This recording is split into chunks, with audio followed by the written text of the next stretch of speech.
here we go. Welcome back to this video.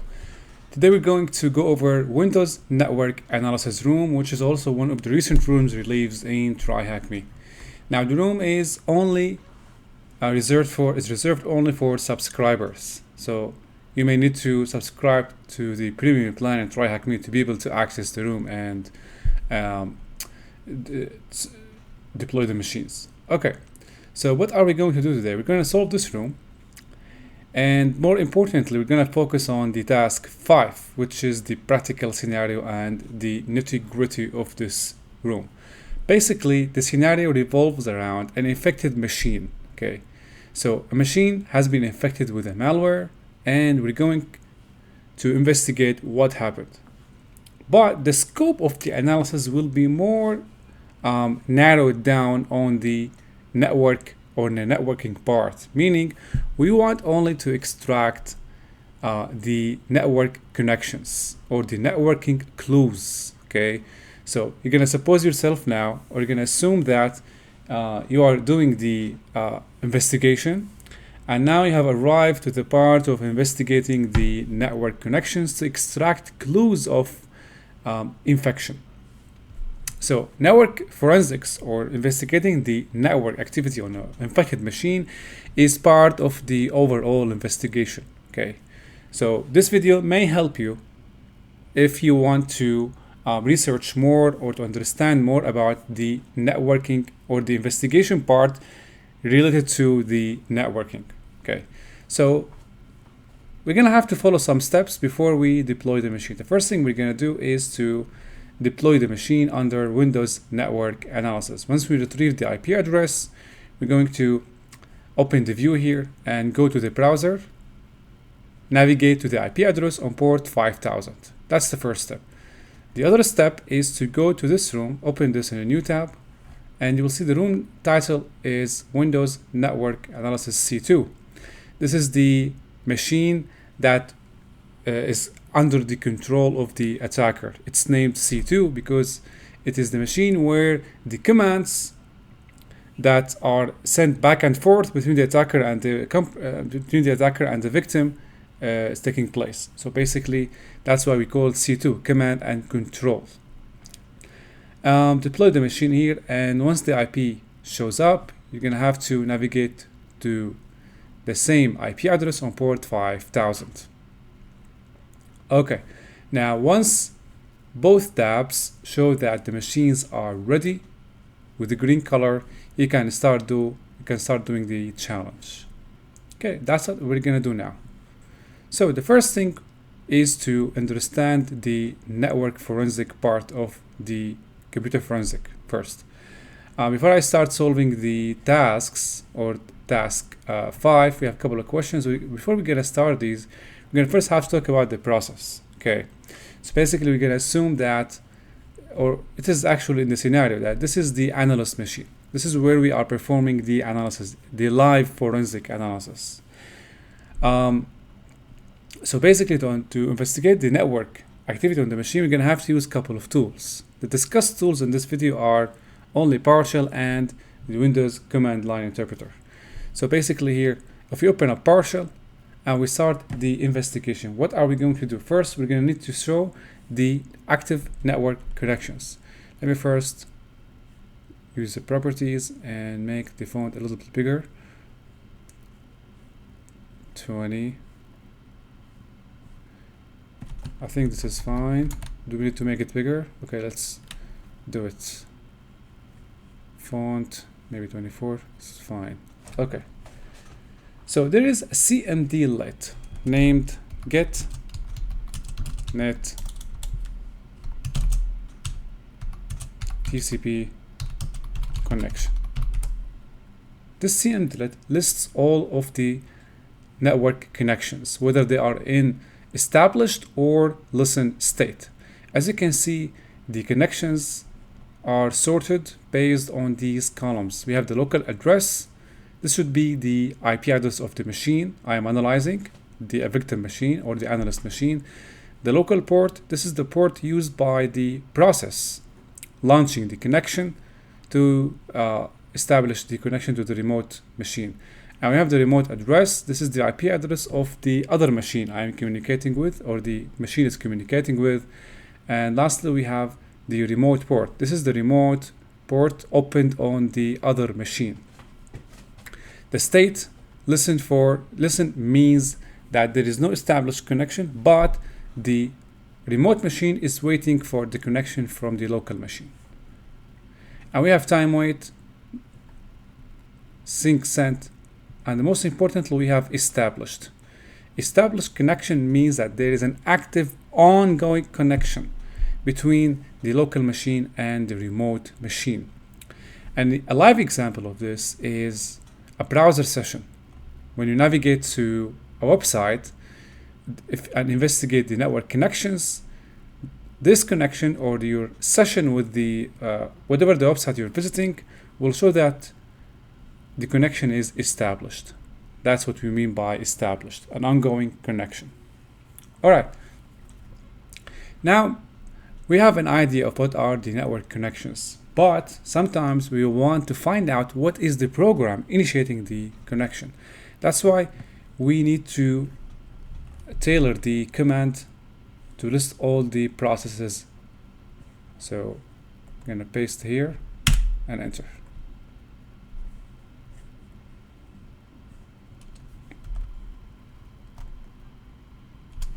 Okay. Now we have a more detailed view of the network connections along with the processes. See here under the CMD line, we can see the full command used to establish the connection. And here we can take a note of the executable name responsible for creating the connection. This is very useful if I want to investigate what is the executable or the malware initiating the connection that is suspicious. So these are the active network connections along with the processes. Now, what about UDP connections? These are TCP connections. So for UDP connections, we can use get net UDP and point. This will show me the UDP connections. So basically here there are no active UDP connections because there is no remote port. There is no data for the remote port column. Now to make sure this is the correct, or which is correct, we're gonna just narrow down or tailor the command a little bit. So here we select local, meaning the local port, creation time, remote. So here I want to see if there is data under the remote port or the remote address.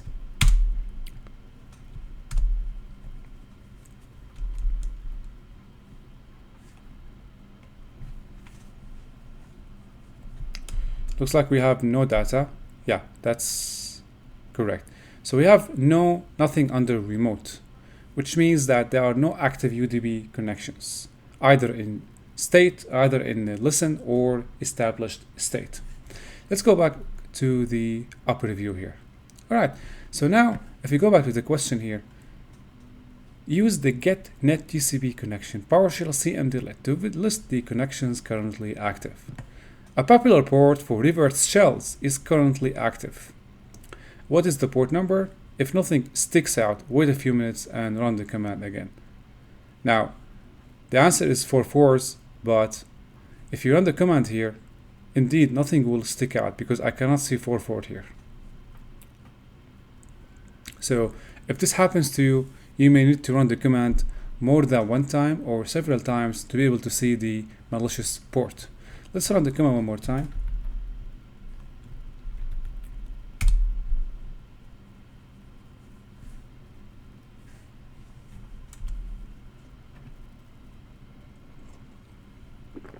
Okay, if we check the local port, there is nothing. If we check the remote port, again, there is nothing. That indicates a malicious or most commonly used port or a common port. Thing is, if you take a closer look on the CMD line, okay, you will see that there is a weird process. Take a look at this. C users administrator appdata local programs Python 3.1.2. This is the first time I see a Python directory or a Python process with this name, Python W. And this executable that's supposed to be the Python executable, right? It is actually executing this script, thm sync underscore client, and that's it. So this is a Python script.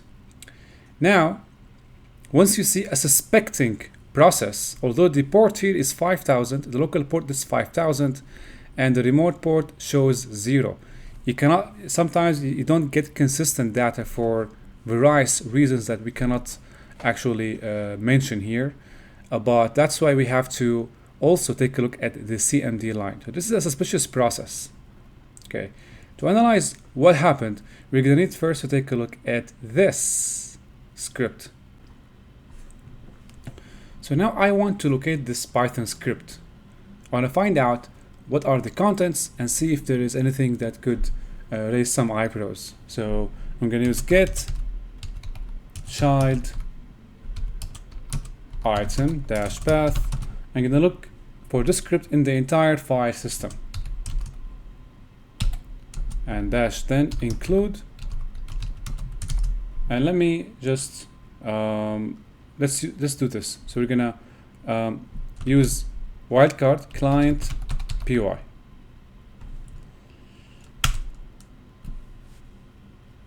Okay, how about if we do this? Search for all Python scripts. Let's use the recurse.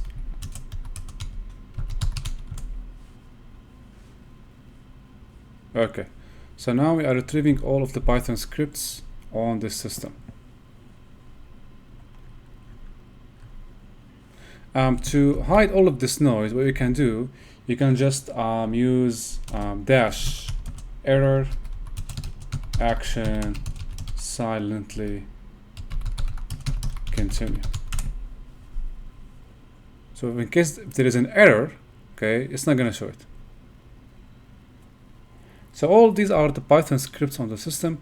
We're going to be more interested in the one we talked about earlier, which is THM client. Let's see if there's any trace with a script named THM client.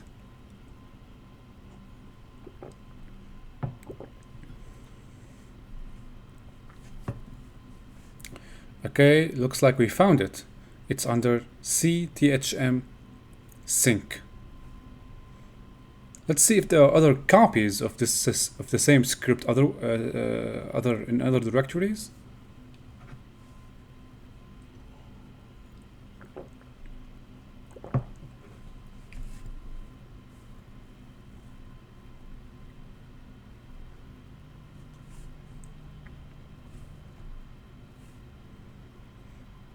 Okay, we're not going to wait a little bit long. We're going to wait longer. We're going to cancel the execution. And now we're going to take a look at this script. So type,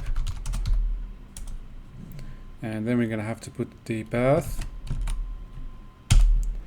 thm. So it is a whole long Python script. Okay, let's navigate to the same directory and open up the script.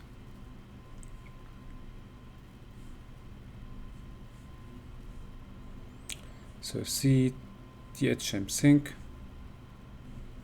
and now we have this one. You can right click and click on open. Oops, I'm executing the script. Don't do this. Just use edit. We're gonna open with Notepad for now.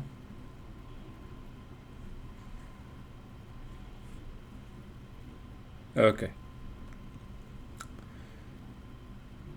So here is the first parameter, sync underscore server. It holds this value. It looks like this is a server hosted at Amazon, and that's the domain. Continuing along or going along with this is the IP address, okay, of the instance. Let's scroll down. Get machine status, so it is probing the victim machine to see if it's active. Here it retrieves the OS information, and this is a try error loop. Okay, scrolling down, server status.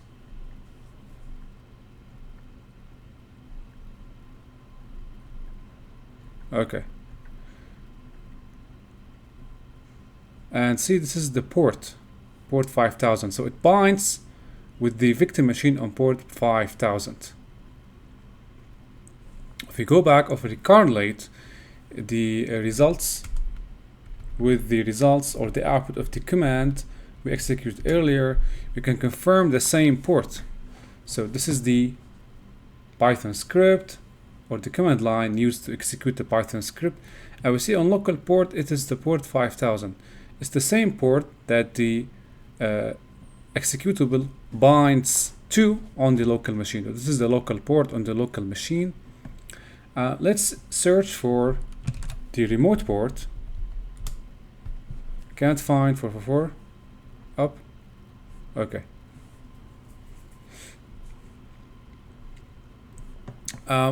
Obviously here this is the IP address of the remote server.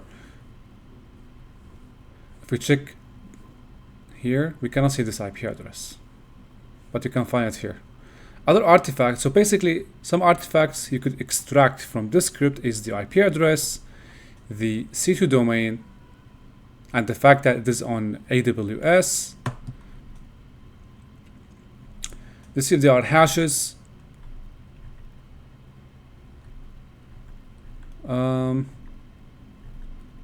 Yeah, so that's it. And we have this port is not actually, cannot be considered as an IOC because it is the local port on the victim machine or the analyst machine, right? So we're not going to take this into consideration when extracting or the IOCs. So basically here, we have the IP and we have the domain name. So now we confirm that this is a malicious script, okay? And now we can correlate the results with the results of the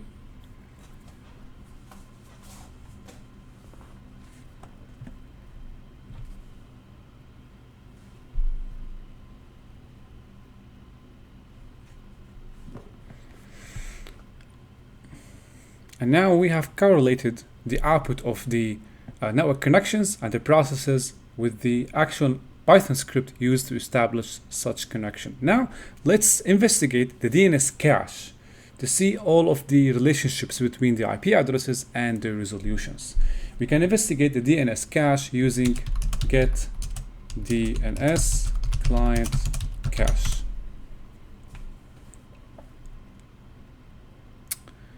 And look at this. This is the same C2 domain we saw earlier. Okay. That's the record name. It is an A record and it resolves to this IP address. Let's take a look here. It is not the IP address of this machine. This is the IP address of the C2 we saw earlier in the script. We can also take a look at the host file to see other information about the DNS resolution. So basically we can use the command, let's see here.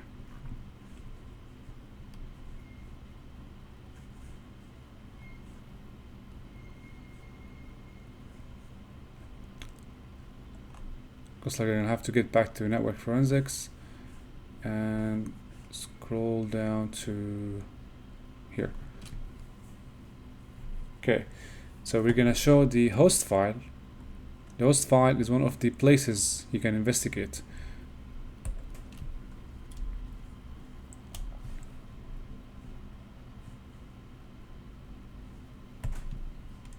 The host file contains information about the domains and the associated IP address on the host to facilitate the process of DNS resolution.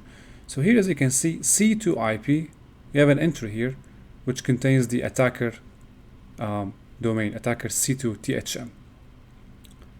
So this answers this question. What is the domain? It has been added to the workstation's host file. It is attacker C2 THM.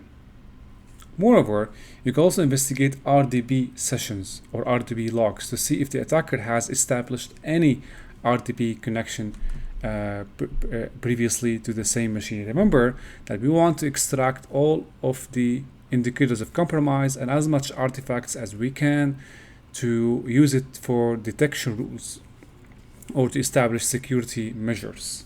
So we're going to use qwinsta.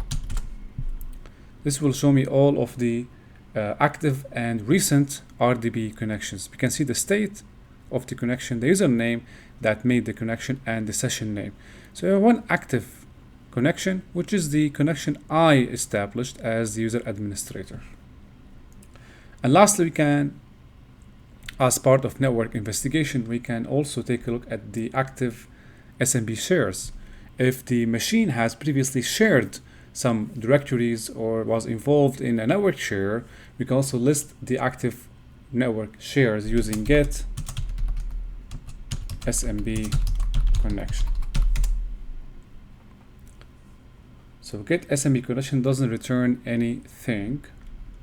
That's fine, but we're gonna need, maybe you're gonna need to restart the machine and the instance so that we see the answer for the last question. Because the last question is saying analyze the SMB shares present on the analyst machine. What is the name of the shares that stands out?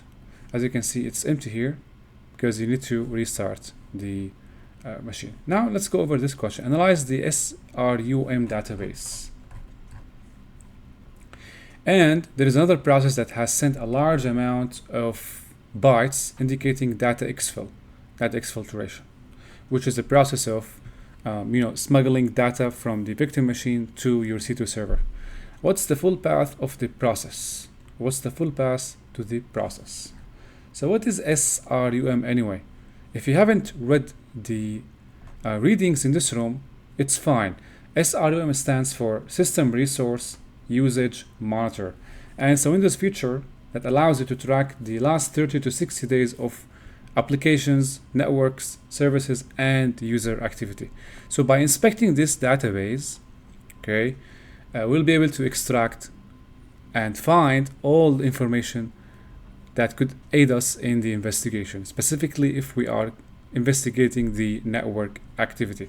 Now, the process of extracting this database is illustrated in a very fine way in this task, okay? But it is not required from you to extract database. If you are curious, you can read through the information here to see how this database is extracted. Now, the author of this room has already done the legwork for you. You can see the file here. So basically, after you extract the database, you will find an Excel file. Okay, the Excel file contains the information on this database. Let's take a look at this Excel file. See here, the file is split into multiple sheets: network data usage, application usage, network connectivity usage, application timeline provider, and other sheets. So it depends on your investigation. You will analyze the corresponding or the related sheet. So basically here you can take a look at the network data usage. You can see we have the columns, the date, the application name that initiated the network connection, the user ID, interface, and the bytes sent and received. So these are identifying information about the processes or the applications initiated the network activity, as well as statistical information about the network usage, as can be seen in the bytes sent and received columns. So to go back here and answer the question, there is another process that has sent a large amount of bytes indicating data exfil. What's the full path? So we want to find out the application name, but we want to see what is the application that has consumed the most bandwidth or sent the most number of bytes. So to do that, we're going to use the filters here and use the top 10 filter. This will sort the values in a descending order, largest to lowest. We can see here this one. It has the largest amounts of bytes sent. Oh, the connection has went somewhere. Okay, it's logging in one more time.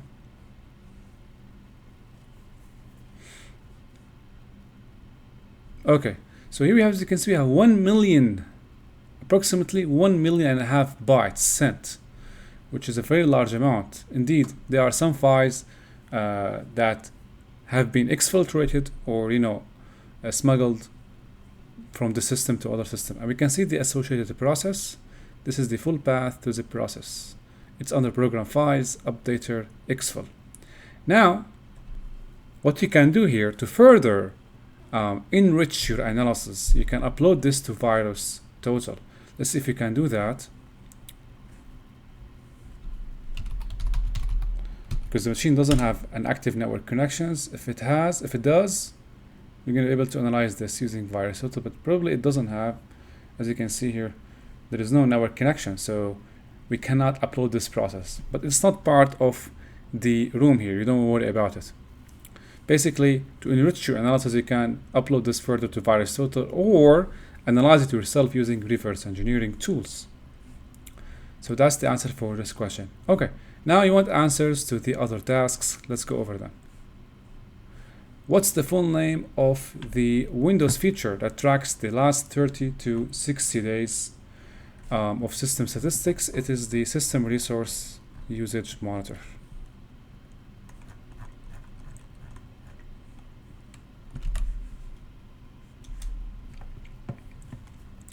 And what's the full path to the directory that Windows will output firewall logs to? It's the path where firewall logs are stored. We can find this path in Windows. So basically navigate to this PC, and then we go to Windows. Then we check Windows here. And under Windows, we go to System 32. Check log files.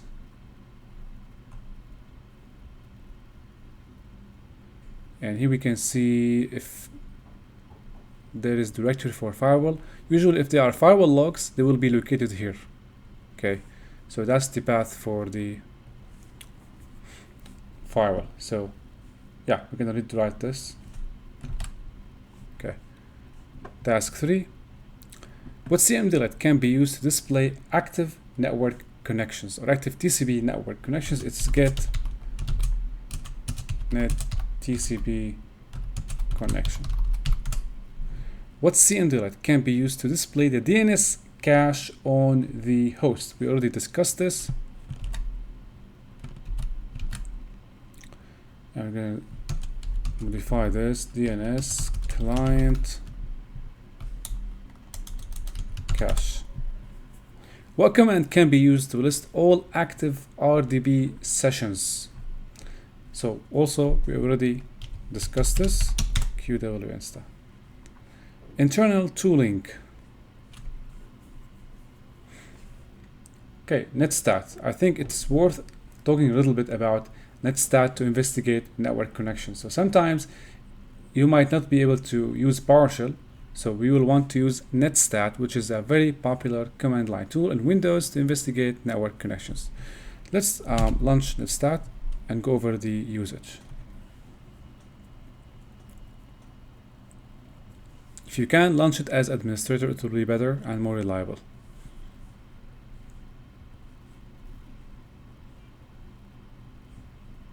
Okay, to start with, first we can use netstat -a to list all of the active network connections, TCP or UDP.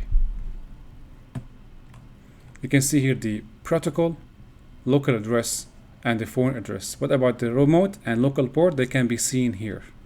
This is the local port. Let's see the malicious connection. So as you can see here, this is the malicious connection on port 5000. But again, it's not showing the remote port for some reason. So this is the active network connections. What about -b? So in -b, here we list all of the executables responsible for the active network connections. As you can see, there is only one active network connections along with the executable. Additionally, you can combine both of them, AB, to see the network connections, the status, and the executable at the same time. As you can see, guys, for every connection, for example, let's go up and take this example. The first connection is TCP. That's the local address, the machine IP address, and it is the local port. This is an RDP connection. The connection is established, and this is the process. Now, what about we want the process ID? We can use -O in this case. So -AB, and you can use O. As you can see, a new column has been added, which contains the process identifier of all the processes responsible for the network connections. Remember, these are not only the established connections, but also not active connections or connections in a time wait or listen state. What about if we include -P or cancel these and include -P only? Here we can see the protocol breakdown, but now there is no data for some reason. So basically, for me, I would like all the time to use ABO to see the connections, the processes, the protocol, and the PID. Okay, so that's about netstat. Let's go back. What netstat flag can we use to display the executable responsible for the connection? It is -P. If we wanted to display all TCP connections and the associated process ID using netstat, what flag we could use? It is -O. What special character can we use to save the output of netstat to a file? It is the arrow. For example, let's go back. Say I want to save the output, all of this output into a file. I can use the arrow. This is a redirection arrow to redirect the output here, and instead of std out into a file. For example, we can use text for output.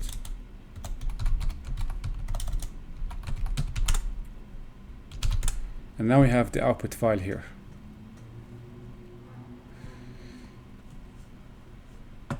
Oh, submit. So that was it. This is some of everything you wanted to learn about network forensics using PowerShell and command line interpreter. So that was it, guys. I hope you enjoyed this, and I'm gonna see you later.